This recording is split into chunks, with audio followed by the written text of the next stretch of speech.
漫画で覚える日本語講座パートひなもり。ひなもりはてめえに憧れ、てめえの少しでも近くにいたくて5艇13体に入り、てめえの役に立ちたいと、それこそ死に物狂いで努力して、やっとの思いで副隊長になったんだ。知ってるぞ。自分に憧れを抱く人間ほど御しやすいものはない。だから僕が彼女を僕の部下にとしたんだ。いい機会だ。一つ覚えておくといい、室ヶ谷君。憧れは理解から最も遠い感情だよ。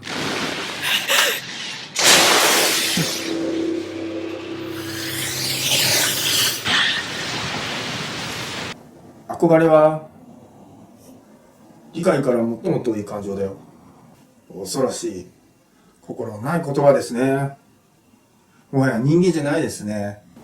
今回は何々からを解説していきます。前回のパート5、パート6でも取り上げた格助詞の一つです。改めて覚えましょう。助詞は様々な種類があります。格助詞、副助詞、接続助詞、定題助詞、取り立て助詞、終助詞、並列助詞などです。からは格助詞に該当します。再度、格助詞復習です。格助詞は9つ。がおにへとからよりまでで忘れないでください。格助詞何々からの機能は6つ。1、移動の起点。2、時の起点。3、原料。4、授受表現の授ける側を表す。何々からの前は人物になることが多いです。5、原因。因果関係を表しています。6、判断の根拠。判断をするための理由です。今回の愛禅宗介の言葉は判断の根拠です。噛み砕いて言うと、憧れとは理想的な生活や未来のぼんやりとして、もし現実になったらいいなと思うこと。理解とは、1、内容、意味がわかること。2、相手の気持ちや立場に立って相手を思いやること。最も遠いとは、距離が遠く、身近ではないこと。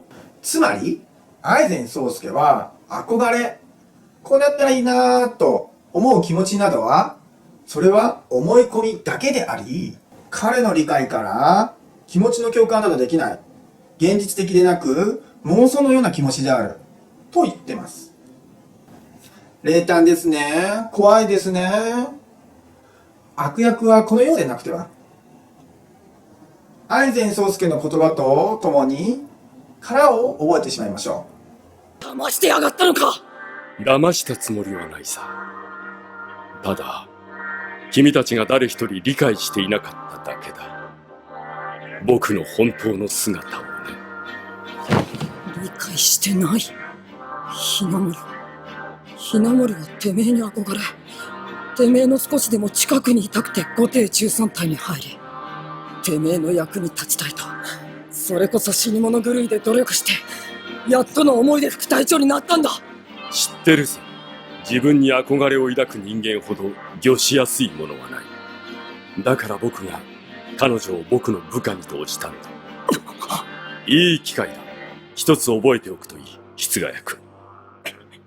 憧れは理解から最も遠い感情だよ。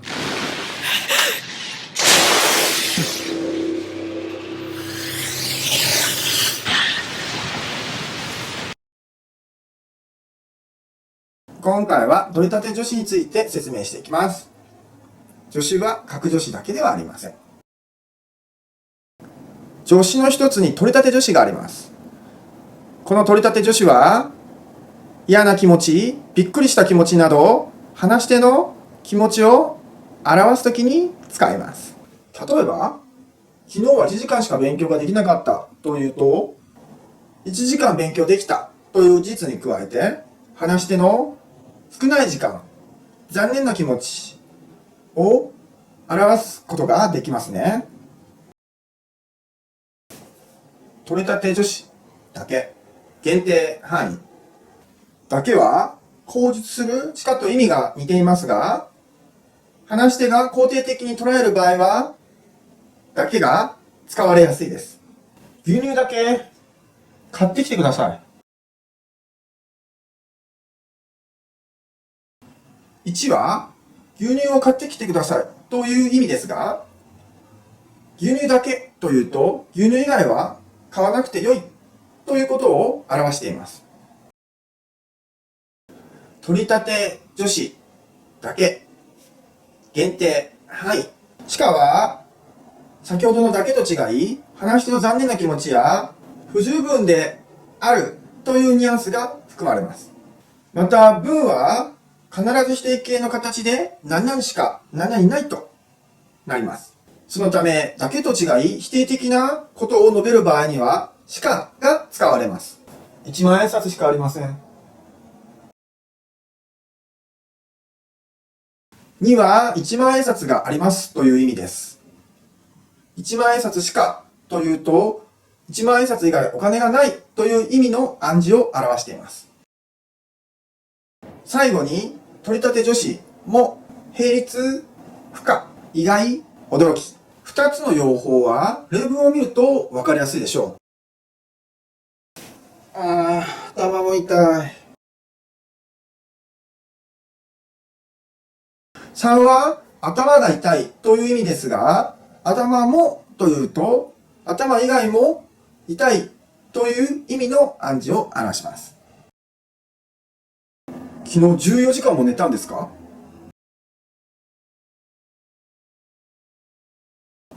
こちらの用法ではよく数量が思ってたよりも多く驚いた時に使います。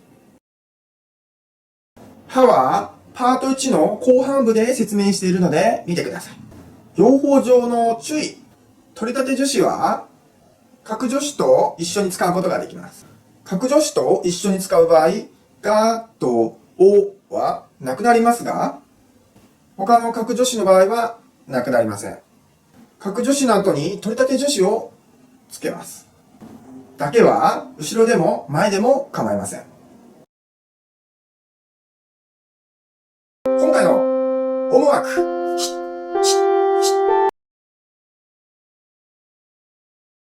If you haven't already, don't forget to subscribe.